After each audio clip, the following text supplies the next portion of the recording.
तो आज का पहला प्रश्न है कि किस शिक्षण स्तर में निम्नतर स्तर के अधिगम परिणामों पर ध्यान केंद्रित किया जाता है। मतलब जो लर्निंग लेवल फोकस है वो लोअर लेवल है ना। और आपने पढ़ा ही होगा कि जो शिक्षण स्तर 3 बताए गए हैं, जो टीचिंग लेवल बताए गए हैं, वो 3 बताए गए हैं और इसमें वो तीनों लिखे भी हुए हैं। अब आपको ये बताना है कि सबसे लोअर कौन होता है, स्टार्टिंग कहाँ से होती है, बेस कौन सा होता है। तो अगर आपने टीचिंग लेवल देखे हैं, पढ़े हैं, तो जाहिर सी बात है आपको पता होगा कि जो ए ऑप्शन है ये इसमें सही होगा। तो ए ऑप्शन का मतलब स्मृति लेवल जो होता है यानी मेमोरी लेवल सबसे स्टार्टिंग में होता है, उसके बाद अंडरस्टैंडिंग लेवल आता है और लास्ट में रिफ्लेक्टिव यानी कि विमर्शी चिंतन आता है। तो ये 3 इस तरीके से स्तर है और उम्मीद है छोटी सी बात आपको पता होगी। तो अगर इस क्वेश्चन को उल्टा कर दिया जाए कि सबसे उच्चतर जो स्तर है वो अधिगम परिणामों में कौन सा है, तो आप बताएंगे विमर्शी यानी कि रिफ्लेक्टिव लेवल। ओके, तो चलिए चलते हैं आगे वाले प्रश्न पे। निम्नलिखित पद्धति में कौन सा शोध चक्रीय प्रकृति का होता है। मतलब सर्किल नेचर होता है किसका, यानी कि साइकिलिक बनी होती है। पहले हमारे पास कोई समस्या आई, हमने उसका निदान किया, उस पर निर्देशन दिया, उसको समझा और फिर से कहीं ना कहीं मूल्यांकन करने के बाद उसको फिर से एक बार दोहराया, फिर से उसको कई बार हमें दोहराना पड़ता है। तो ये कौन सा शोध है। तो कभी भी आपसे पूछा जाए तो आप आराम से बता दीजिएगा क्रियात्मक शोध यानी कि एक्शन रिसर्च जिसको हम कहते हैं वो। और ज्यादातर ये शिक्षा से संबंधित जो समस्याएं होती हैं उसमें जो शोध किए जाते हैं उससे संबंधित होते हैं। निम्नलिखित में से कौन सा कथन टीम शिक्षण की अवधारणा से सर्वोत्तम रूप से व्याख्यायित करता है। मतलब यहाँ बताना है कौन सा ऐसा कॉन्सेप्ट है जो टीम शिक्षण यानी कि टीम टीचिंग को दर्शाता है। तो आप लोग काफी बड़ा लिखा हुआ है, यहाँ ऑप्शन काफी बड़े बड़े लिखे हुए हैं, तो आप आराम से वीडियो को पॉज कर लिया करिए ताकि आप कंसंट्रेट हो सके किसी भी क्वेश्चन को पढ़ने में। तो मैं आपको सीधे ले चलता हूँ आंसर की तरफ कि इसमें कौन सा आंसर सही होगा। तो इसमें सही आंसर है 2 या 2 से अधिक अध्यापक अपनी विशेषता के अनुसार एक ही कक्षा को पढ़ाने की योजना बनाते हैं और पढ़ाते हैं, है ना। तो यहाँ पर योजना भी बनाना है टीचर्स को और अपनी विशेषता के अनुसार। मतलब ऐसा नहीं है कि टीम शिक्षण के साथ एक ही क्लास में सारे टीचर घुस गए और पढ़ाने लगे। जो हमको पढ़ाना है, जो हमारा विषय है, वो हमको टाइम टू टाइम जो भी हमारा विषय का टाइमिंग आएगी, जो भी इंटरवल हमको रखने हैं, उस हिसाब से हम पढ़ाते रहेंगे। ओके, तो ये बहुत छोटी सी बात है, खैर ये तो आपको पता ही होगी। चलते हैं अगले प्रश्न की तरफ। निम्नलिखित शिक्षण प्रक्रिया में जो है इसको ठीक क्रम में व्यवस्थित करना है, ऑर्गेनाइज करना है इसको सही तरीके से। आपके पास 5 ऑप्शन है और पांचों को सही एक लाइन में व्यवस्थित करना है। तो इसको आप अच्छे से, अगर आप कॉपी पेन लेके बैठे हैं तो उसको लिख लीजिए कि पहले क्या आएगा बाद में क्या आएगा, ताकि आपको कोई दिक्कत ना हो। तो मैं आपको सीधे ले चलता हूं आंसर की तरफ। जी हाँ, सही आंसर है डी। पहले आएगा 4th नंबर पे कि शिक्षण लक्ष्यों को सूचीबद्ध करना है कि हम आखिर कौन से लक्ष्य को पूरा करने जा रहे हैं, है ना। तो टीचिंग गोल्स जो भी हम बनाते हैं वो सबसे पहले हो जाता है। और उसके बाद नंबर 1 लिखा हुआ है, मतलब वर्तमान ज्ञान को पूर्व ज्ञान से जोड़ना। जब जैसे ही हम अपना जो भी हमने सोच रखा है कि हमें क्या पढ़ाना है, जैसे हम क्लास में इंटर करते हैं तो हम जब भी पढ़ाते हैं तो पहले पूर्व ज्ञान को यानी कि जो भी हमारा प्रीवियस नॉलेज है बच्चों का उसको जोड़ते हैं जो भी हम पढ़ाने जा रहे हैं, तो वो दूसरे नंबर पे आ जाता है। ऐसे ही तीसरे नंबर पे आएगा, 5वें पे क्या लिखा हुआ है, शिक्षण सामग्री का प्रस्तुतिकरण। फिर हम अपने शिक्षण सामग्री का प्रस्तुतिकरण करेंगे कि आखिर जो चीज हम अभी तक आपको बता रहे थे वो इससे संबंधित है। फिर आता है दूसरे नंबर पे लिखा हुआ, क्या चीज लिखी है, मूल्यांकन। तो आखिरी में जब सब कुछ हम पढ़ा लेंगे तो हम बच्चों का मूल्यांकन करेंगे क्वेश्चन पूछकर। और लास्ट में तीसरे नंबर पे लिखा है यहाँ पर पुनर्शिक्षण, मतलब जो भी कमियां रह गई हों उनको हम फिर से सुधारने के लिए फिर से पढ़ाते हैं और वही प्रक्रिया दोहराने का काम करते हैं। ओके, तो यहाँ पे डी ऑप्शन सही है। आगे चलते हैं।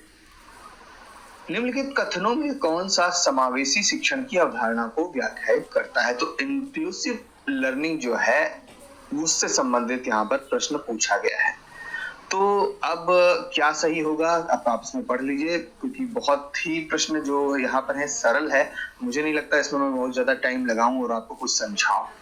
देखिए, समावेशी शिक्षण का मतलब ही यही होता है कि सबको साथ लेके चलने वाला, मतलब चाहे व्यक्ति पिछड़े वर्ग से संबंधित है या किसी रूप में विकलांग है, सामान्य है, प्रतिभाशाली है, कैसा भी बालक है, उसको हम हर तरीके से साथ में लेके चलने वाला शिक्षण। तो इसलिए यहाँ पर डी ऑप्शन सही हो जाता है। शिक्षक विभिन्न पृष्ठभूमियों के विद्यार्थियों को एक ही कक्षा में एक साथ सिखाता है। बाकी चीजें यहाँ पर समावेशी शिक्षण को नहीं जोड़ती हुई दिखाई दे रही है। अध्यापन की सर्वोत्तम प्रणाली क्या है?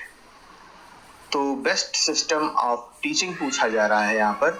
तो मैं बता दूं आपको कि सबसे अच्छी चीज होती है चर्चा करना, किसी भी चीज की चर्चा करना। इसीलिए आपने मेरे वीडियोस देखे होंगे, मैं अक्सर कहता हूँ प्रश्नों पे चर्चा। तो मैं प्रयास यही करता हूँ कि कुछ भी आप पढ़ें तो कम से कम उसकी चर्चा आपके साथ होनी चाहिए। अभी मैं लाइव क्लास नहीं ले रहा हूँ, आने वाले समय में जब यहाँ थोड़ा सा नेट वाली जो प्रॉब्लम है दूर हो जाएगी तो मैं जल्दी जल्दी प्रयास करूंगा कि आपको लाइव क्लास भी अवेलेबल हो सके जिसमें चर्चा हो सके, है ना। तो उस चर्चा को आगे बढ़ाएंगे। तो अब मैंने चर्चा वाला जो शब्द है इतना ज्यादा बोल दिया है डिस्कशन करने वाला कि आप समझ गए होंगे कि इसका आंसर क्या सही है। तो डी ऑप्शन सही है। चर्चा प्रारंभ करने की पहल करना और उसमें भाग लेना। उसमें भाग लेना है, उससे भाग नहीं लेना है, तो उसमें भाग लेना है, पार्टिसिपेट करना है। अगला प्रश्न है, महाविद्यालय का एक शिक्षक विद्यार्थियों के घर की परिस्थितियों तथा उपलब्ध छात्रावासों से संबंधित वास्तविक परिस्थितियों के चित्रण की दृष्टि से शोध करता है और ऐसा करने के लिए निम्नलिखित में से कौन सा शोध प्रारूप उपयोगी रहेगा? देखिए, बहुत सरल प्रश्न है ये। शिक्षक विद्यार्थियों के घर की परिस्थितियों तथा उपलब्ध छात्रावास, है ना। परिस्थितियां कैसे जान पाओगे आप किसी की? लोग कहते हैं वो गरीब है, वो अमीर है, वो अच्छे हैं, वो खराब है। परिस्थितियों को देखने के लिए हमें उनके साथ रहना होगा, उनको समझना। तो यहाँ पर कौन सा शोध सही हो जाएगा? सी ऑप्शन सही हो जाएगा, जिसमें जो शोध कर रहा है वो पार्टिसिपेट करेगा उन्हीं परिस्थितियों में जहां पर विद्यार्थी रह रहे हैं। ठीक है, तो इस तरीके से यहाँ पर सी ऑप्शन आपका सही हो जाता है। निम्नलिखित में से कौन सी अधिगमकर्ता की संज्ञानात्मक विशेषता नहीं है? संज्ञानात्मक विशेषता का मतलब कॉग्निटिव फीचर नहीं है पूछ रहा है। तो कॉग्निटिव फीचर होता क्या है? मैंने कई बार बताया है, संज्ञानात्मक जो क्षमता होती है वो सिर्फ एक प्रकार से सोचने को नहीं कहते। संज्ञानात्मक एक ऐसी ताकत है, ऐसी सोचने की ताकत है जिसको हम कई प्रकार से यूज कर सकते हैं। कल्पना करके, किसी चीज पर जोर देकर, किसी चीज का स्मरण करके, है ना, जल्दी जल्दी किसी का समाधान करने में। और जैसे कि हमारे जीन पियाजे ने सबसे पहली अवस्था बताई थी संवेदी, है ना, संवेदी आदतों की पहचान करके, ये सारी चीजें आ जाती हैं संज्ञानात्मकता में। जो चौथा ऑप्शन है कि वस्तु की सत्यता में विश्वास करना। देखिए, वस्तु की सत्यता में विश्वास कर लेना, जैसे लोग कहते हैं भाई ये अच्छा आदमी नहीं है, तो आपने कह दिया हाँ ये तो भाई बहुत खराब आदमी है। तो आपने क्यों पहचान कर लिया? आप उसके बारे में समझिए, सोचिए। अगर आपको लगता है कि इस चीज के लिए आपको सोचना चाहिए तो उसमें जरूर सोचिए। किसी के कहने पर किसी की चीज की सत्ता का विश्वास नहीं करना चाहिए, है ना। तो ये चीज यहाँ पर मतलब एक हिसाब से नहीं पूछ रहा है, तो सही हो जाएगी। तो डी ऑप्शन आपका सही हो जाता है। यहाँ किसी शोध पत्रिका की गुणवत्ता का निम्नलिखित में से कौन सूचक है? तो यहाँ पर चार ऑप्शन आपके पास हैं, जिसमें पहला ऑप्शन तो बिल्कुल गलत है, इसका कोई मतलब नहीं है, क्योंकि उन्होंने इंडेक्स पूछी है तो आपको 3 इंडेक्स यहाँ पे दिखाई दे जाती है। देखिए, यहाँ पर H इंडेक्स आपका ऑप्शन सही है, जो बी लिखा हुआ है, क्योंकि किसी भी शोध पत्रिका में, यानी कि जो भी हम रिसर्च करते हैं उसमें उसकी क्वालिटी कैसी है, तो वो H इंडेक्स निर्धारित करता है। और अगर हम जी इंडेक्स की बात करें तो जी इंडेक्स ये कहता है कि आपने एग्जैक्टली कितने शोध पत्र बनाए हैं, 20 बनाए हैं, 50 बनाए हैं। और ये तो हो जाती है क्वांटिटी, तो कभी क्वांटिटी की बात पूछ ले तो जी इंडेक्स। एच इंडेक्स मतलब आपने कितने अच्छे, मतलब आपने 50 बनाए तो उसमें अच्छे कितने थे? 10, तो आपका एच इंडेक्स में 10 जो भी मानक बनाए जाते हैं उस तरीके से लिख दिया जाएगा।